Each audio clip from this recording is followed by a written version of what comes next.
I can remember sitting in there and we found that table and we had the coffee, the Americano of life changing, as we will now call it.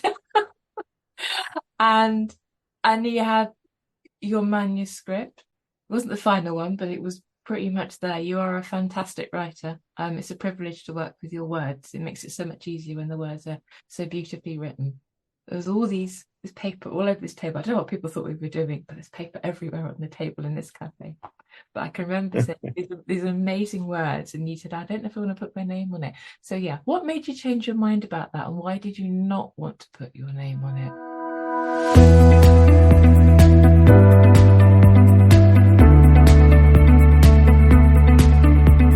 Welcome to The Full Stop, a Childless community podcast with Berenice Smith, Sarah Lawrence and me, Michael Hughes. And if this is your first time here, we delve into the many facets that make up the childless identity, as well as what is going on in the wider childless community. And our hope is that with all our special guests, we can help you craft your own narrative and what it means to be part of the childless community. And we also aim to educate those who are not childless, so they can begin to understand and support those in their lives who may be facing a life without children. If you enjoy this podcast and want to be more involved, jump over to our website www.thefullstoppod.com and join our online community where you can become part of our live audience and have the opportunity to question our guests. Now, this episode, we were privileged to talk to our friend and author Robert Nurden, who has just published his latest work, I Always Wanted to Be a Dad. So let's find out more about Robert, his book, the life-changing power in a cup of Americano, and why he did finally put his name to his work. Welcome everyone, and it's great to have us with us today is Robert Nurden. I've known Robert now for a little while, and that's all I'm going to say. Robert, who are you and what do you do? Right. Well, my background is journalism and teaching.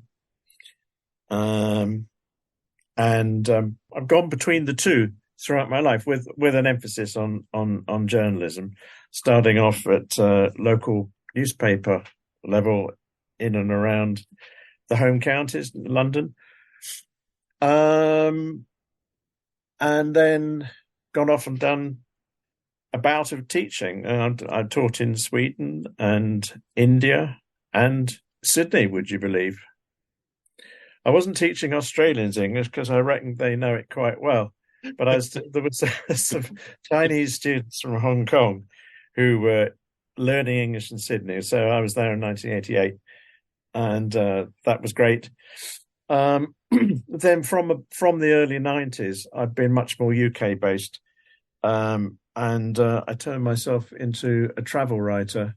I worked for The Independent, The Guardian, and The Telegraph for my sins. The Tory Graph, as it's nicknamed. My time was taken up with both as a sub-editor and as a feature writer, a travel writer, and it was quite a nice mix. I left mainstream journalism in 2006, I think it was, and journalism didn't have the same appeal as it had when I first joined. It just became more and more like a function, particularly as an editor. So it's very much a desk-bound, office-bound job, and I was missing having more interaction with people. So yet again, I returned to teaching, and I moved to Bulgaria and taught English there for 2 years, came back and got a job, lucky enough to get a really interesting job teaching business English in London. So having retired from journalism, I still sort of carried on as a freelance writer, but doing less of it. And then I had the idea for my first book, which was published in 2021. And that was a biography of my maverick grandfather. So it was called Between Heaven and Earth, A Journey with My Grandfather. And that gave me the confidence to think, well, perhaps I can write outside the journalism, field and do more my own thing. So that takes me up till about 2 years ago, Michael. 3 years ago, probably. I know there's a lot. That was a very abridged version, but I know there's a lot more to it than that. But look, for our listeners' sake, and without giving too much away right now, what brings you to this podcast? What brings you to a Childless podcast?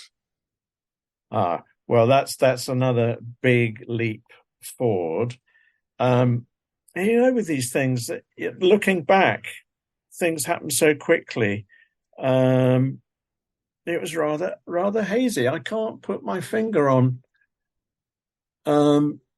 exact times and things, but I'm now 72, and in my mid to late 60s, I realized that what it meant really to be childless. And I've spoken just before about my professional career, but of course my life was going on as well. And I suppose, like a lot of guys who end up childless, not by choice, for reasons other than infertility, there were periods of perhaps, in my case, complacency. I just thought it would happen, that I would meet the right person and become a father, become a husband. And then time went on, and it wasn't happening. It's not to say that I got broody in my late 60s. No, I got broody wanting this to come to me in my 40s. And as I explain in my book, I always wanted to be a dad. I went through a period when, in my 40s, I was meeting potential partners who were the same age as me, late 40s, and some of them were divorced and had children, or didn't have children and didn't want any. So I was connecting and getting on well with women who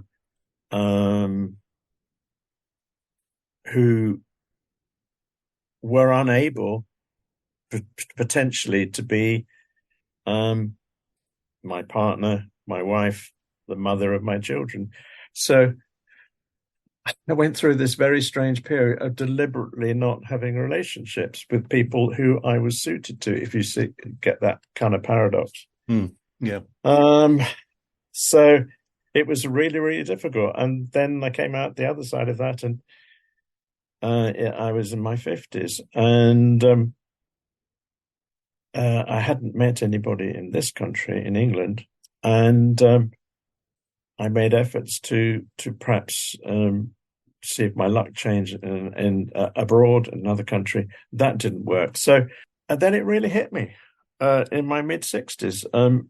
It was very unlikely that I would have children. Of course, I still hoped, but interestingly, I lacked knowledge about the older fathers. You get a lot in the media about older dads, the Mick Jagger, Bernie Eccleston syndrome of becoming a father very late in life.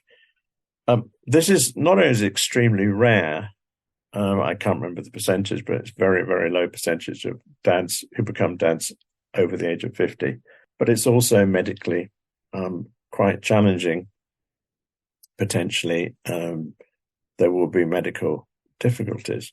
So I didn't have that knowledge, and the typical bloke just thinking, oh, it's going to happen. That went on for a bit too.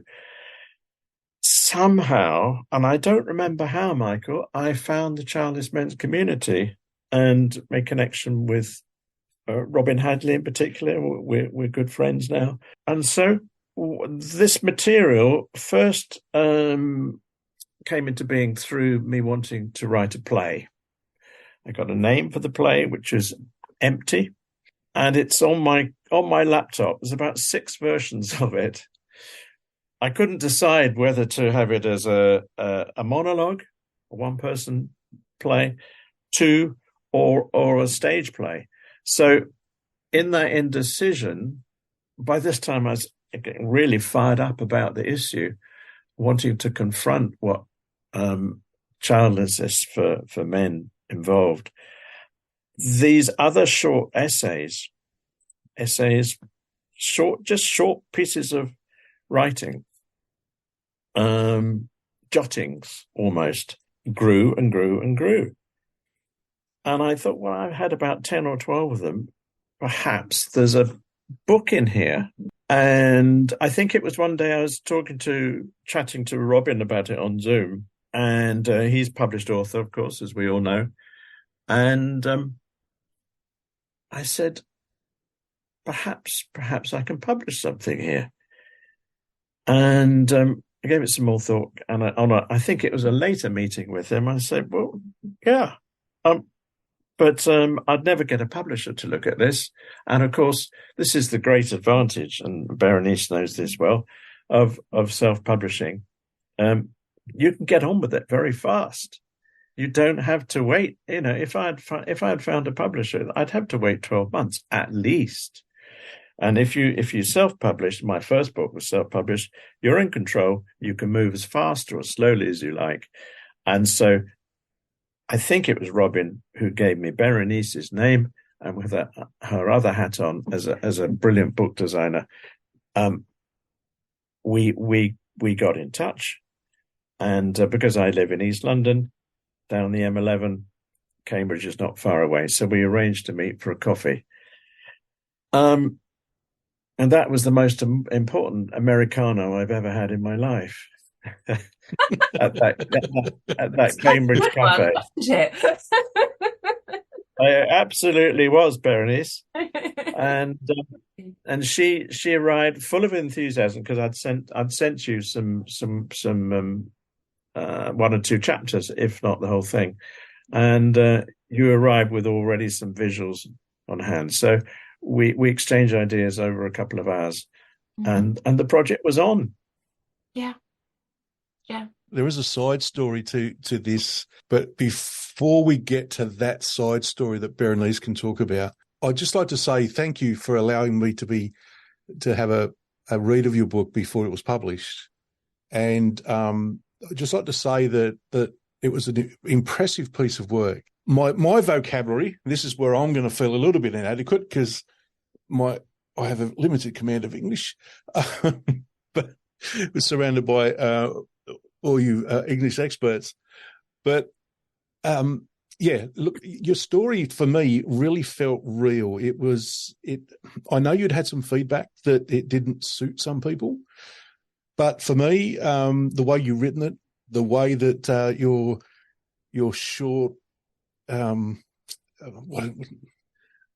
can't think of the word now, but the way that your story is structured, the way you've structured the book, was really impactful for me. So I'd really encourage people, particularly men, to get a hold of it and read it. And I do know of a couple of blokes who've already bought it, just to let you know.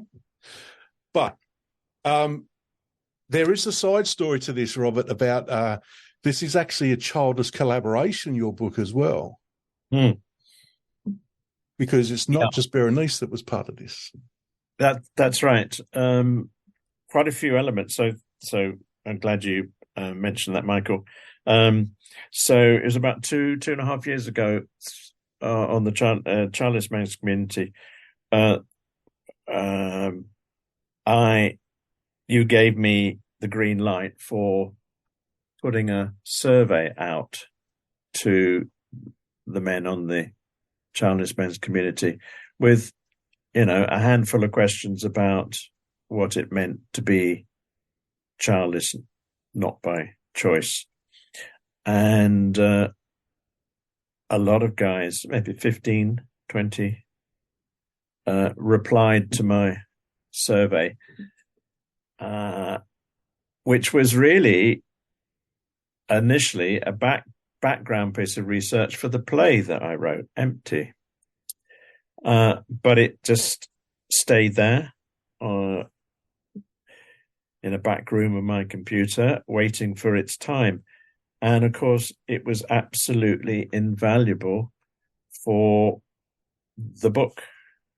I always wanted to be a dad. The play sort of was taking a back seat. And I didn't want the book just to be my voice. It was the beginning of the book is, well, doesn't hold back with the pain and regret of being a childless man. So it needed other voices, and it's right that there were other voices. And Berenice impressed this on me. So that's what happened. And you'll see in the book, in the color version, the hardback, it's different colored paper. It's like light green, tinted green. But on the paperback, Berenice has done a design down those pages on which the other men's testimonies are. We ended up calling them chapter dividers, and that's exactly what they are. So very short little testimonies that reflect the content of the preceding chapter that I've written. So there's a kind of progression through there. They are the people are really noticing the testimonies as much as the chapters, and there's some very hard hitting comments. Is this the time to say that the book grows organically, hopefully, through, and I do reach an acceptance, a kind of acceptance and resolution at the end, and turn away from the bleakness, if you like. That's what I liked about your book is that it didn't give us a happy ending, because it's not. But like you say, it comes to some point of acceptance. But what I was meant to say earlier was I'm really in awe of the courage that you've shown in some of the chapters that you have in that book as well, because it couldn't have been easy to open yourself up like that. No, mate, it was really hard. Yes, no, I bet it was really I'd just like to say to you, kudos for your courage. Yeah, I mean, I've written privately through my life. I know I've written poetry and written things that nobody else has ever seen, and that's right. That's what writers do. There's writing that is very private. Paradoxically, this book is the most private, personal thing I've ever written, and I've gone and publicized the thing. So, no, I'm not making a joke of it, but it is a bit of a strange one. And I was so driven, Michael. I was just so driven by this topic, and the journalist in me wanted to put it out there, because there wasn't very much. Really, there's websites and there's isolated things, but anyway, I just forged ahead, and as I'm a bit older, I just basically say, go for it. Well, congratulations on a great piece of work, Robert. Thank you very much. I remember when we first met at that cafe in Cambridge, and you said to me at one point, I don't know if I want to put my name on the cover. What made you change your mind? What made you? Because I remember that conversation. You really weren't sure, were you, then? Although I could see you. I can remember sitting in there, and we found that table, and we had the coffee, the Americano of life changing, as we will now call it.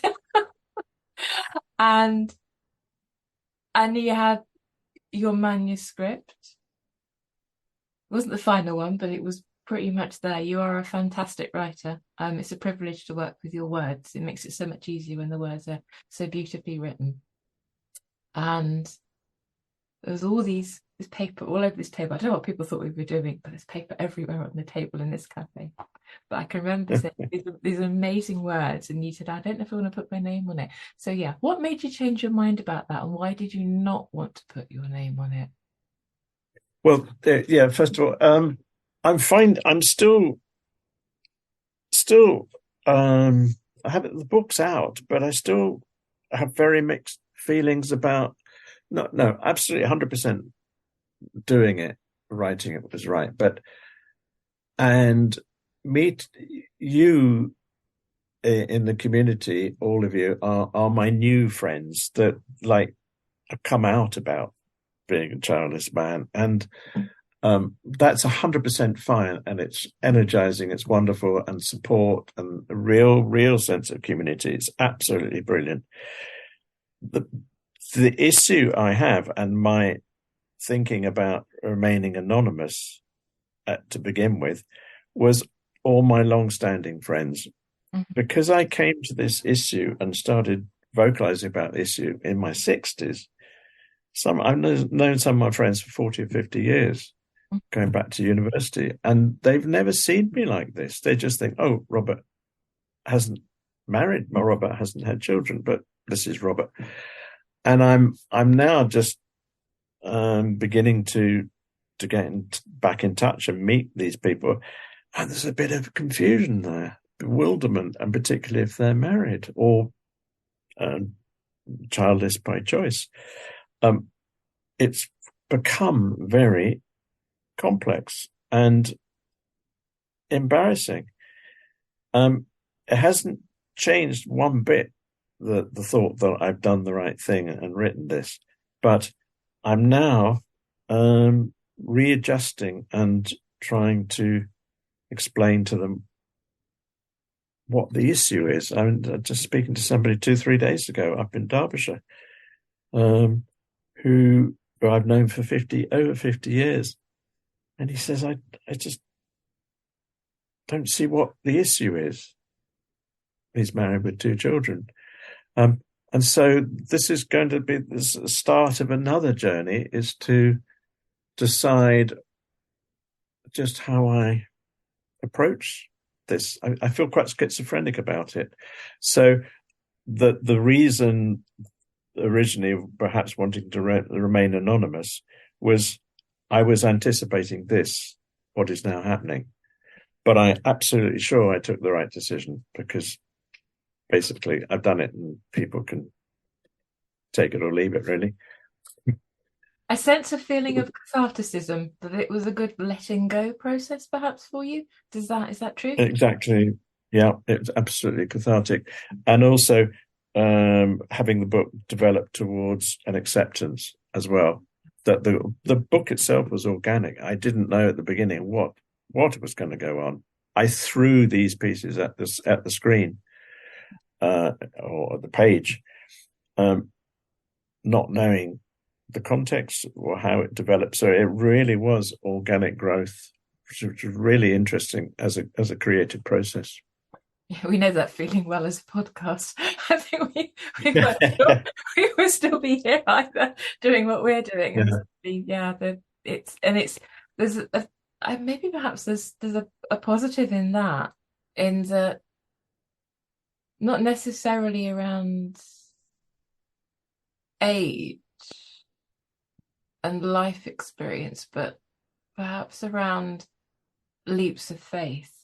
Just going, okay, I'm gonna do this because actually, in parallel to you, by designing the book, and actually pretty much everything where I've mentioned it, it's like your story parallels to a degree the fact that, yes, I'm also childless, and I've kept my design hat, as you referred to it earlier on. This is that hat, and this is the podcast hat, and even to very recently, actually, on most of the episodes, I put myself as Berenice Smith. I didn't put Berenice Howard Smith because that's what I use for my design stuff, and now it's the same. I just put it all in. It's just kind of why was I trying to hide this stuff? But there is a degree of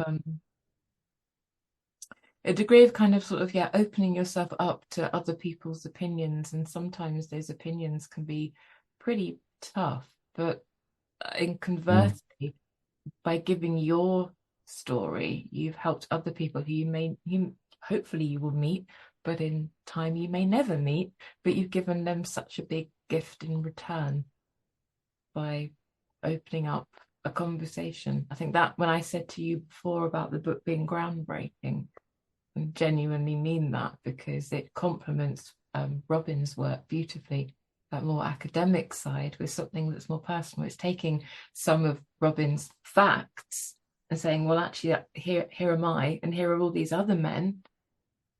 And yeah, we're evidence to Robin's research. It's very lovely collaboration in that sense. So yes, there's the collaboration in terms of the Childless men's community, but that collaboration with in terms of writing and content with Robin's work, I think is quite tremendous. It's quite something. Yeah. And the fact that you personally would get you get the theme. It was just like I'd fallen on my feet. So it was. Thank you. It's just brilliant. Oh, it's a pleasure. Well, again, there's that other collaboration that Berenice can mention about how the development of the book as well is almost an entirely childless collaboration. Yes, it is. Rosalind is the editor. I'll just mention her name. I won't give any more details because for her confidentiality. But yeah, Rosalind was your editor on this, Robert, and Annie, who is from Proof Now. Her sister has a connection to IVF. Annie herself is a parent, but actually is probably one of the people that I spoke to about a year or more ago. We had a coffee and we had a really lovely chat about it. So she has a great allyship in terms of kind of childlessness in a different way. Yep. So yeah, that was a nice. Sure. Yeah. Rosalind and you got on house on fire with the editing. I've never seen so much red pen. I was between really. I mean, often what I find with some of my clients, either on websites, because I design websites too, and all sorts of different types of design, it isn't just books, but it's can be quite hard to get people to edit words. I'd simply say to Robert, look, this is overrunning. The testimonials, the praise for that section in particular, it overran by literally a couple of lines, and I thought, oh gosh, I've got to go back to Robert and just look, I can't alter the design to get this back, because you need a consistency in the design. I'm not going to go too nerdy. Brain me back if I talk too much about book design, but and I thought, he's not gonna want to cut that, because they're all such lovely words. But I mentioned it anyway in a conversation with you, and you're like, yep, that's fine. And literally came back within about half an hour with cut this out, that out, this out, and I'm like, whoa, okay. Ruthless with a red pen. That's the journalist working at speed to a deadline, self-imposed deadline. Yeah, very good.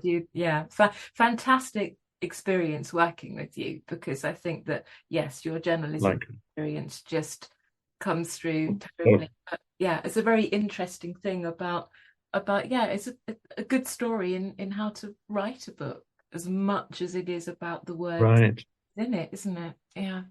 Would it be a good time to read an extract? Yes, please do. Yeah. Shall I? There was a bit of had some coverage in the Sunday Times a couple of weeks ago, 2 weeks ago today, I think, or was it 3? And the guy and he did an article in the news section, which was great. And the piece that leapt out for him was the very first section of the book, called it's called All Aboard the Pronatalism Express, and it's got 3 sections, and the first one is called The Train. So shall I read that one? They got on at West Ham Station and sat opposite me. I'd started my journey on the Jubilee line at Stratford and was going into central London to see some exhibition. I forget what it was. They were a happy Saturday morning family. Mum, Dad, 2 kids, about 10 and 8. Where were they going? The Science Museum, Madame Tussauds, the changing of the guard, McDonald's. It was a weekend scene. a flurry of activity, the snatching back of mobile phones, the pulling of faces, the admonitory glances from a parent when they thought one of the kids had transgressed tube train etiquette. It was a display of anarchic freedom acted out in the calm waters of confident parental love. It was playing up, but within boundaries which everyone was familiar with. My partner and I were drawn into this exhibition of generational jousting. We glanced at each other and smiled. The smile stayed on our lips as we looked across the gangway at the mother. She acknowledged us and produced a faint, watery grin. The train entered the tunnel just after Canning Town, and then the magic broke. Something in me snapped. What I'd been watching was no longer an enchanting performance. Now all I could see was a family of 4, and all I could feel was a knife plunged into my ribs. I felt sick, leaned forward, and clenched my teeth. One arm lifted without purpose and fell again into my lap. I stared at the advertisements. One was for online dating, another for hair gel. A third asked customers to continue to wear a face mask. "Are you okay?" my partner asked. "Sorry, I can't take this anymore. I've got to move." She sighed. "Not again. You did this last week." "I know. I can't help it." "Don't you think it's time you accepted the fact that every time you travel on the tube, you're going to see families?"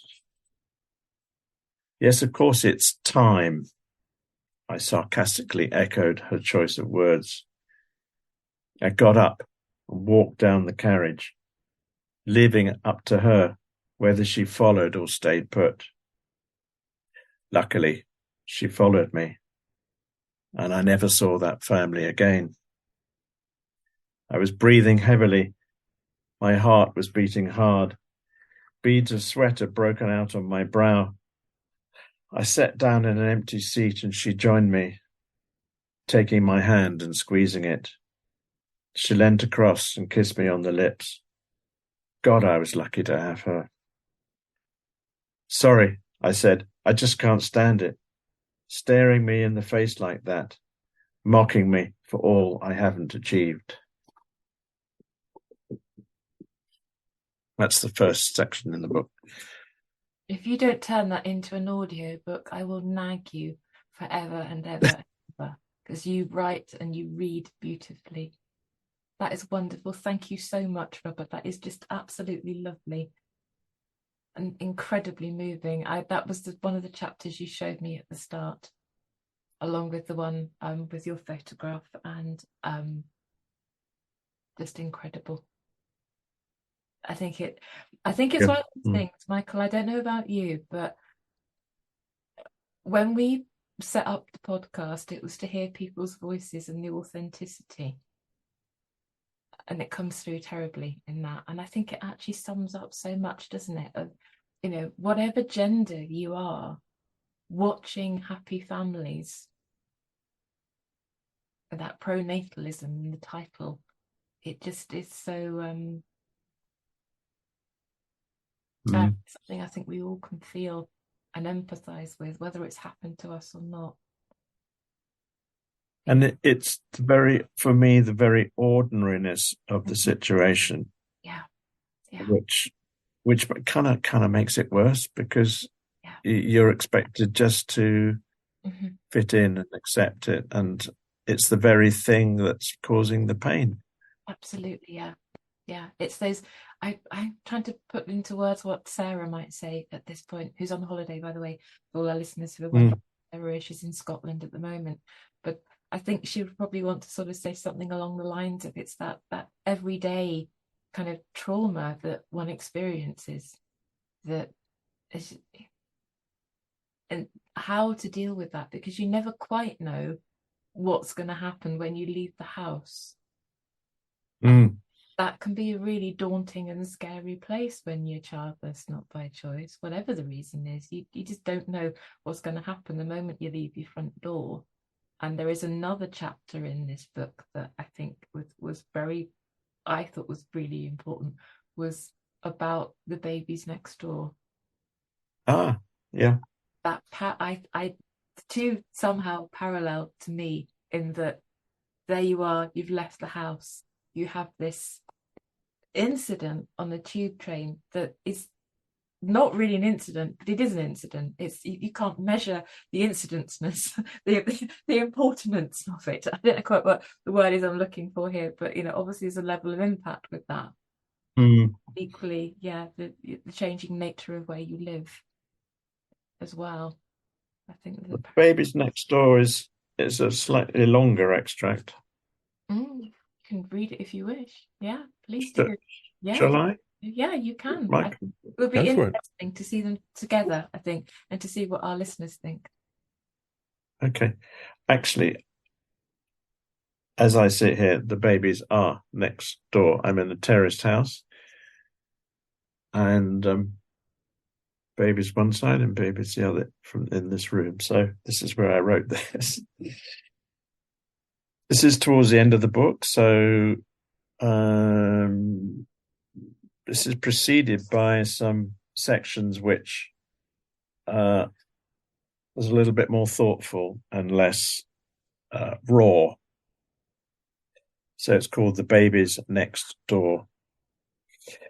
My house keys jangled, and the baby in the pram looked up. 1-year-old Ralph. For once I remembered the name my neighbours had given him, turned his little head, and the tiniest of smiles played at the corners of his mouth. At least I think it was Ralph and not Eva, who was his twin sister. At first I couldn't tell the difference, but 12 months into their little lives, I thought I'd pinned it down. Besides, Eva was the one who was usually asleep, so the chances are it was Ralph.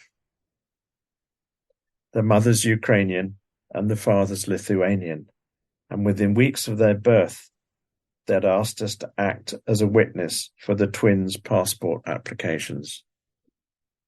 It was from that point on that we got to know them. The wrapping up of the babies before they were put in their double pram and given their walk down the road became a daily ritual. The wife's mother lived with the family, and we could hear her through the walls singing to the children. It was a reassuring sound, the well-practiced Ukrainian folk songs being hauled out of her maternal memory. Usually, I'm very sensitive to intrusive sound, and it can upset me, but this was joyous, and I even looked forward to it.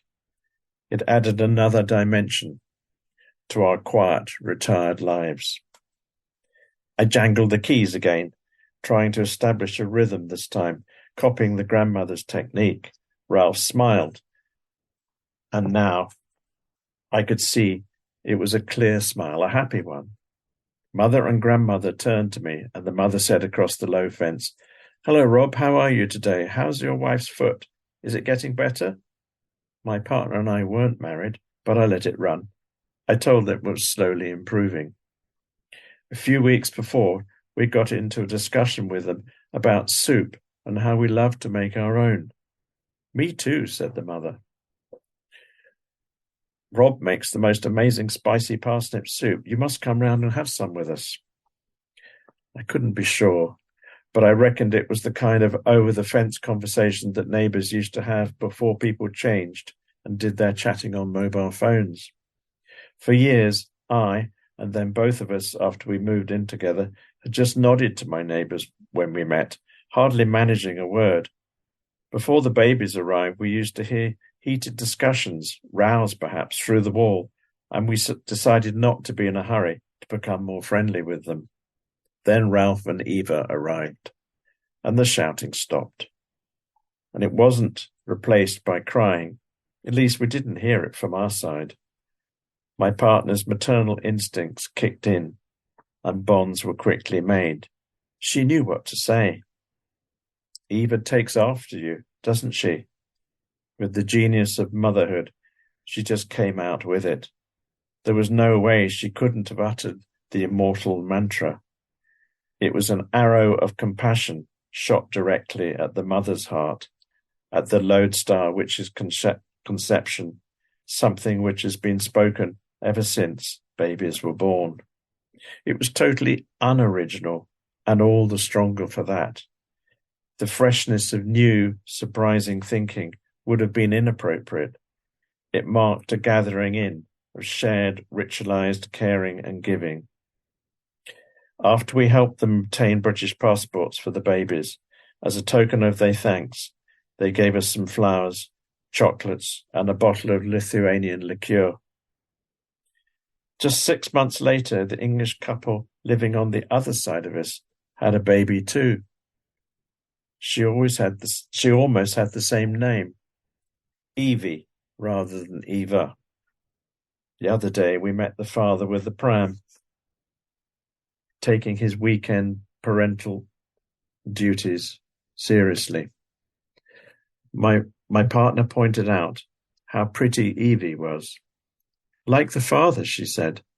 I couldn't tell, her eyes so bundled up in fleshy skin. She lay spread-eagled, looking up at the world without blinking. Her podgy pink arms were at right angles to her body, almost touching the sides of the pram. Then her arms flailed in unison as if she wanted to fly. Then, for some unfathomable reason, a line from that wonderful Ted Hughes poem, Full Moon and Little Frida, came to mind. It goes, the moon has stepped back like an artist amazed at a work that points at him amazed.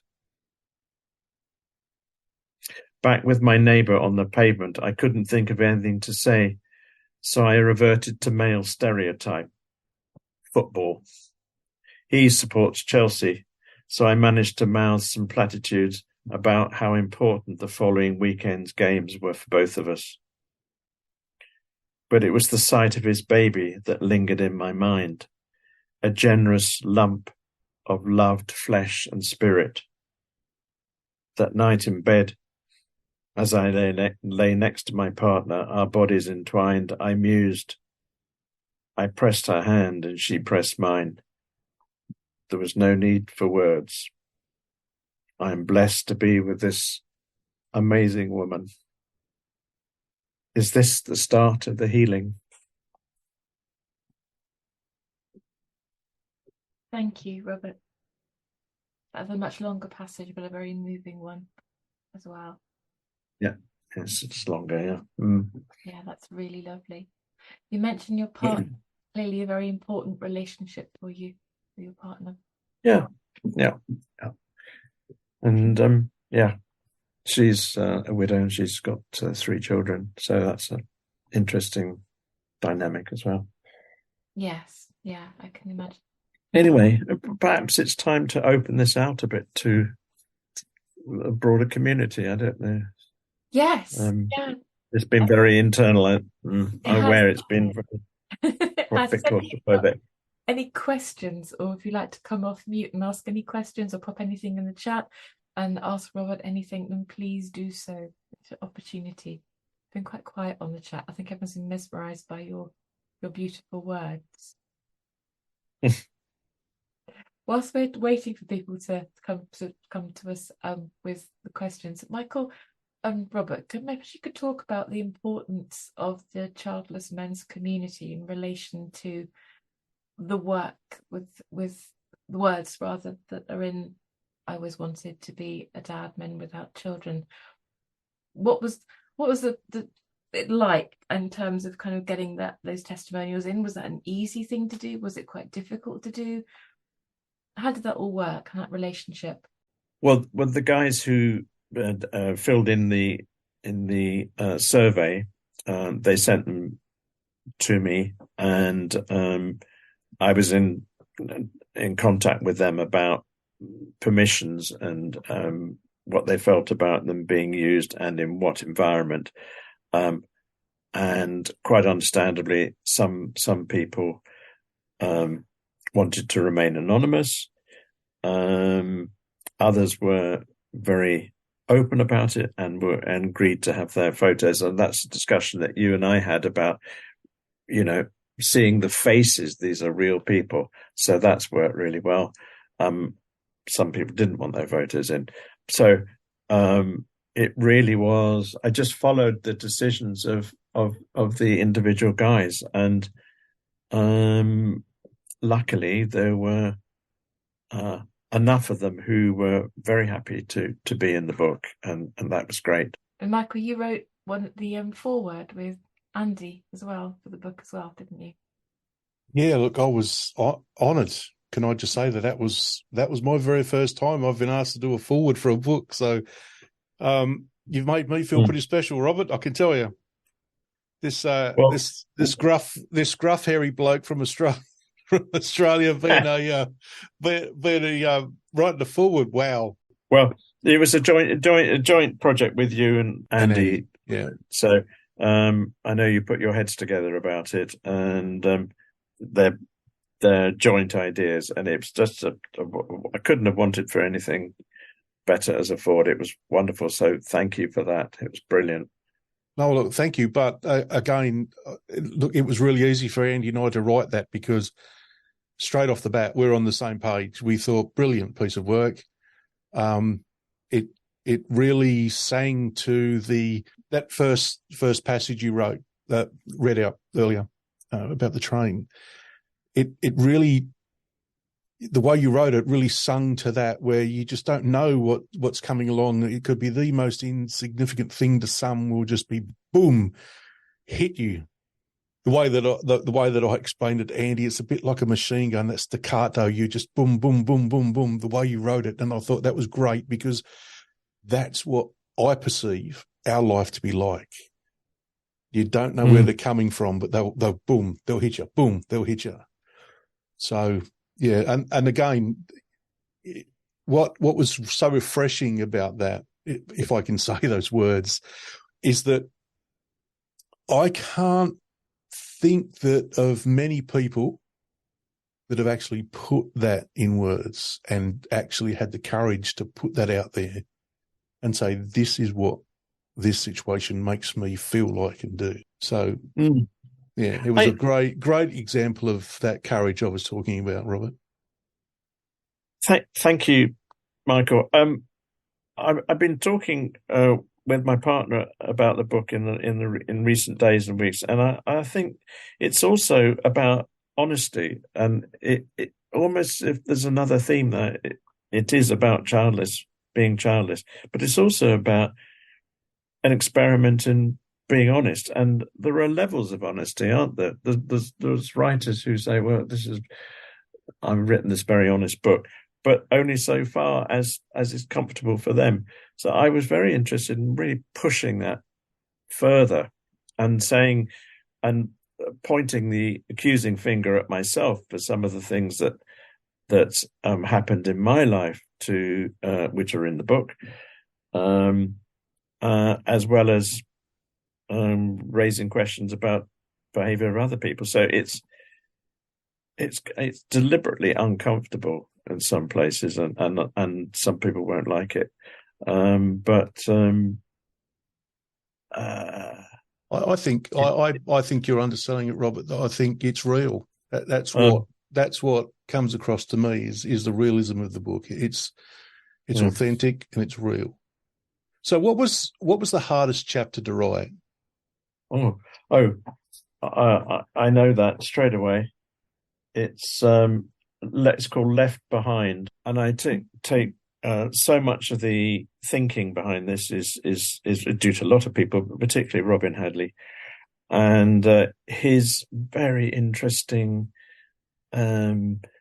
point about we have to go back to our childhood often, if we're childless not by choice, to look for reasons that it's ended up like this. This is nothing to do with infertility, but the reason for this.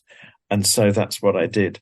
And I just looked at my upbringing, but also looked for reasons why I might have ended up as childless. That was really painful to do, and aware of how pain might upset other people in the family. So that was it felt a bit dangerous, and we'll see how that one settles, because not everybody's read it yet. I also, in that chapter, talk about rites of passage in life that you pass through, like, the 18th birthday, 21st birthday,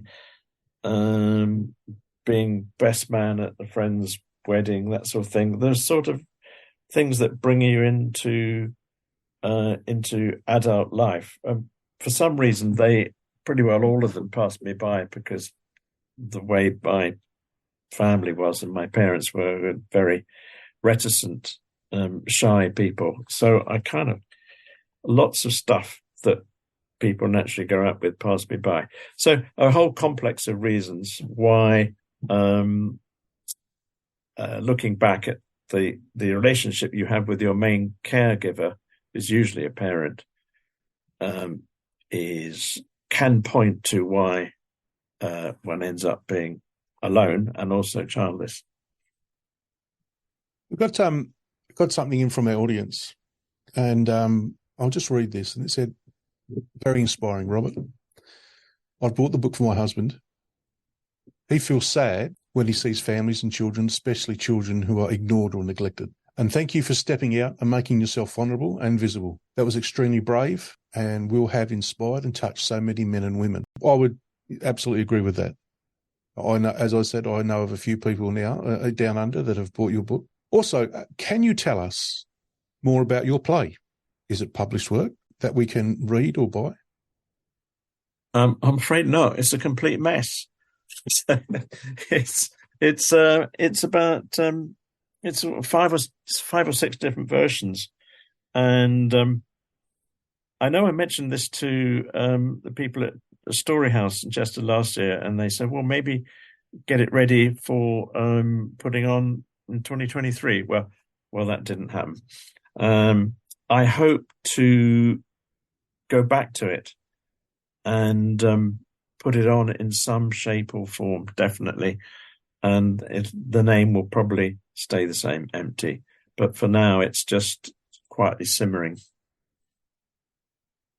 That answers my question, which was what next? And I think that's probably your what next, isn't it? Now, do you feel inspired now? And yeah, I do. And so the book has helped me believe more in the play. But yeah.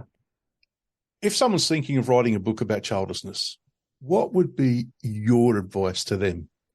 Oh, what a question, Michael. It's not mine, it's Berenice's. She put it in the chat, so I can't take credit for it. All right. That's a great question. Sorry. I was just thinking, No. I get a lot of people who, I certainly have people approach me and ask about writing a book. And the spoiler is that actually, as you already know, Robert, that this book has led me and a few other people who've got experience within books and different areas of book construction, if you like, to think of a solution to that. But I'm kind of curious, you've been through this experience, you've taken a huge amount of courage, you've created something that isn't just a memoir, but it's also a help guide, because we ought to mention at this point that the back of the book, there are the rest of the testimonials, which are extensive, and there is a wealth of information. So it's not just really a book for people, men who are childless, it's for women who are childless, it's for everybody. It's also for people, I think, who want to be better allies to childless people too, because there's a lot in the book there where people can go off and do their own research and learning. But that took a lot of courage for you to do. So if someone's sitting here, they're listening to you reading and thinking, wow, I want to give that a go, where do they start? I would say, don't think of a book to begin with, but write enough. So 10,000, 20,000 words in one piece or in several pieces, and then look at it and consider whether that should be published. I think listen to your heart, listen to write what you want, just write out of yourself, and then see what happens. So this is such a raw personal topic that there's no way you can really package it in neatly. And so to go mining into yourself deeply, particularly if you're a man, because there's very little out there. And so there's not a language. One of the reasons I wrote raw and unstructured and rough edged is because there was no other language that I thought would work. Because there's no context yet for it. With women writing about this, it's further down the line, and it's more sophisticated, as it should be. And the male men writing about it are not there yet. So yeah, just do it. And read it to friends and see what they think. People you trust, and then publication comes at the end, or doesn't come. Don't know if that's any help. It is. I think that's really, that's fantastic. I think the other thing I would say is that some people just don't particularly like to write, but I think these days what I've found, in fact, Michael, you and I have talked about this, is that actually speaking into your phone, into anything, and then getting it transcribed is another way, because sometimes it works. I often find I write a lot. I do quite a lot of scribbles and will sit and put stuff down. I also draw an awful lot. I had real problems during my creative writing studies with the Open University, where it was like I had to write, and I just draw. I'm terrible for it. And I had to really write and really work hard at writing, because it wasn't something that I found came to me as naturally as drawing. But one of the other things another student found was that she could actually speak better than she could write. And that was the way she did it. She just sat there, she'd go off on dog walks and then start to just record stuff, because that's where she got the thought process going.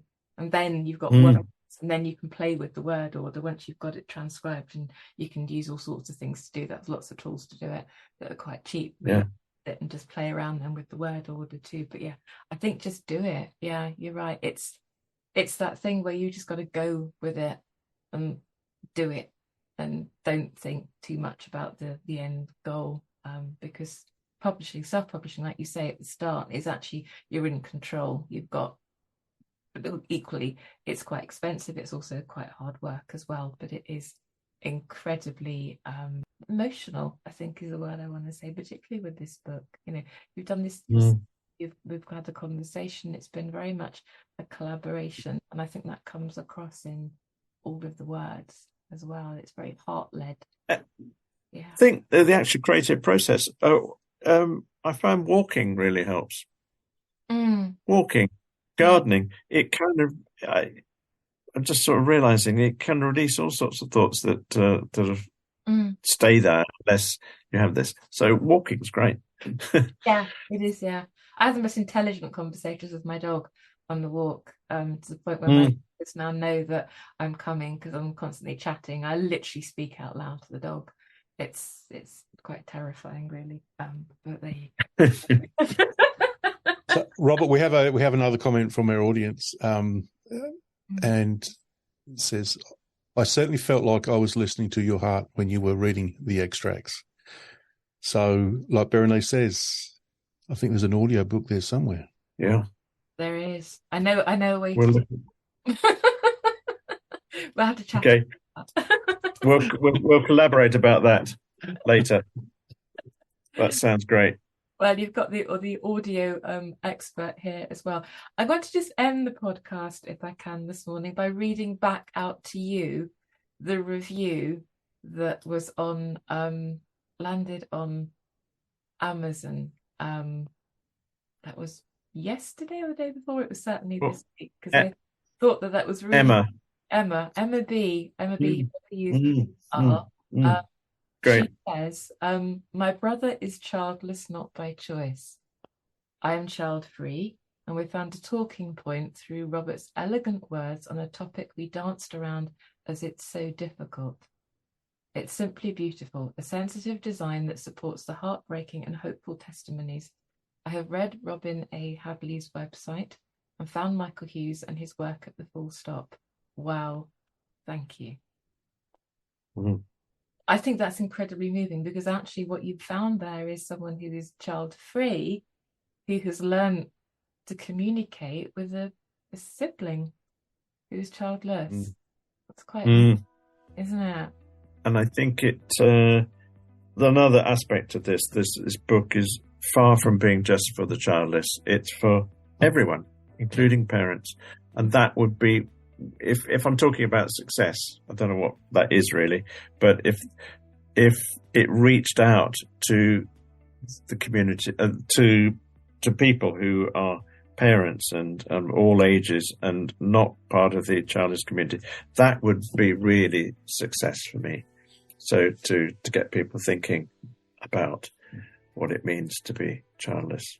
Yeah, I can understand that. It's something I love it when we hear from people who are child-free or who are parents and have listened to us and gone, oh, yeah, okay, I kind of get it now.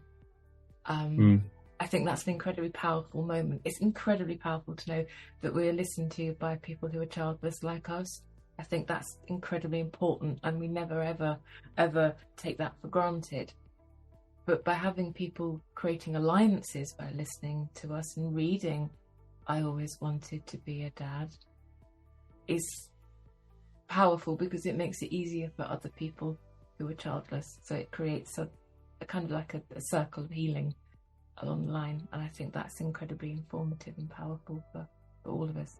Thank you for joining us today. Thank you, Robert. It's been an absolute Thank you very much for having me. It's a great honour. It really is. Thanks for listening. And if you want to find out more about Robert's book, you can find it on Amazon. And if you want to find out more about our podcast or have a burning topic we have not covered, then please reach out to us, as we would like to be as inclusive and diverse as possible. And you can find us at www.thefullstoppod.com or Facebook, Instagram, Twitter and LinkedIn. Oh, and we have a channel on YouTube as well. And at our website, you can sign up for our listeners list, where you can keep up to date with what's going on in our world. And also, don't forget about our online community, where you are most welcome in whatever way you identify yourself. Now, we would also love it if you could rate the podcast on the platform you're using. This will help the algorithm get us in front of more of our community. And as always, it's important for us to let you know you are not alone. Morning. Hello. Hello. Oh my gosh, Michael. Sorry, can't cope without a beard. Oh my gosh, you look so different. Well, Vicky's been at me for ages. I'll shave it off. And as soon as I have, she's gone, oh, can you put it back on? Well, you can. I think that's the amazing thing about like being a chap, is that you can just grow a beard. Robert, have you ever grown a beard? I have, yes, decades ago. Never to be repeated. It adds about 15 years to my age. Yeah, but for me, it covers up the multitude of chins.